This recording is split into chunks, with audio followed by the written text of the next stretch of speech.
जय माता की। विंध्याचल की पावन त्रिकोण यात्रा का तीसरा और अंतिम पड़ाव ये श्री अष्टभुजी माता का मंदिर है। माँ विंध्यवासिनी और माँ काली, माँ लक्ष्मी, माँ सरस्वती के त्रिकोण में माँ अष्टभुजी को माँ सरस्वती का रूप माना जाता है।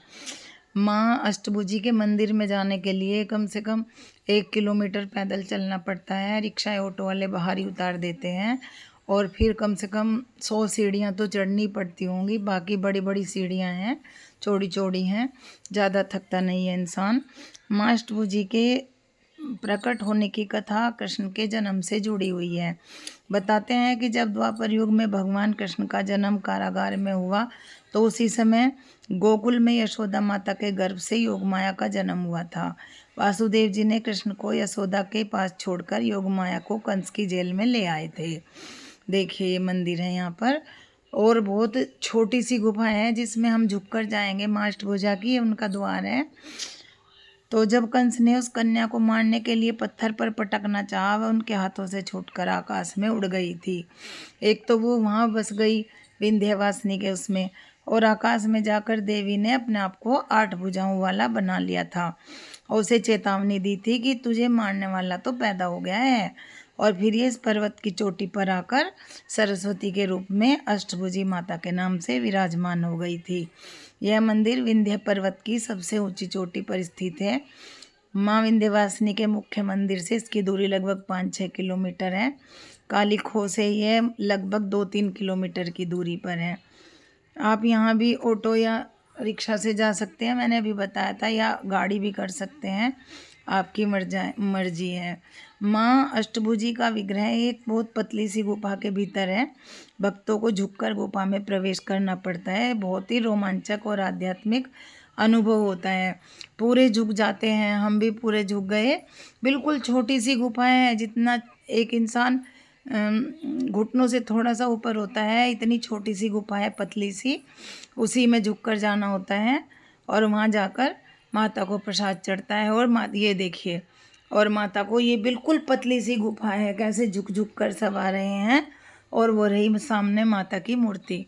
और यहाँ वीडियो बनाना अलाउड नहीं है, बस मैंने पता नहीं कैसे पंडित जी से थोड़ी सी परमिशन लेकर जरा सी वीडियो बनाकर एक नज़र आपको दिखा दिया। ये है माता अष्टभुजी, और इनको चुनरी चढ़ाई, प्रसाद चढ़ाया, और फिर और देखिए कितनी छोटी सी गुफा है। ये रही माता, जय माता की। ये अष्टभुजी माता की बिल्कुल साक्षात दर्शन दे रही हैं आपको। देखिए मैंने बड़ी मुश्किल से ये वीडियो बनाई, और हम वहाँ से प्रसाद चढ़ाकर दूसरी तरफ से रास्ता जाता है, वहाँ से निकल गए। काली खोह की तुलना में यहाँ का वातावरण थोड़ा शांत रहता है। इसे ज्ञान और बुद्धि की देवी माना जाता है। अष्टभुजी मंदिर के पास कई स्थान हैं। वैसे हम गए नहीं, मंदिर के पास ही बताया था सीता कुंड है, और कहते हैं कि वनवास के दौरान माता सीता ने यहाँ स्नान किया था।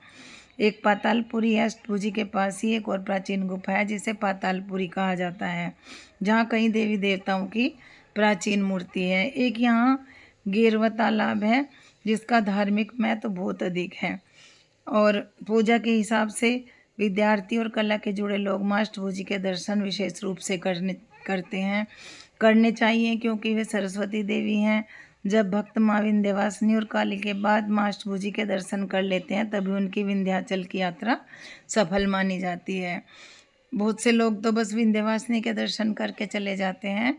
देखो कितनी पतली सी गुफाएं हैं, इतनी पतली पतली गुफाएं हैं यहाँ पर। और अष्टभुजी को तो मैंने दिखाई दिया। ये दूसरी माता है यहाँ पर। यहाँ भी ये सब गुफाओं में ही स्थित हैं। बैठा भी नहीं जाता, बैठना भी झुक कर ही पड़ता है। इतनी पतली पतली गुफाएं हैं यहाँ पर।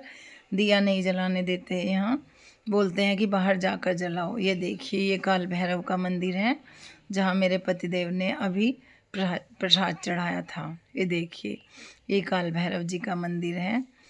और मैं यहाँ बैठकर, फिर उन्होंने बोला बाहर बैठकर दिया जला दो, क्योंकि बहुत लंबी लाइन लगी हुई थी।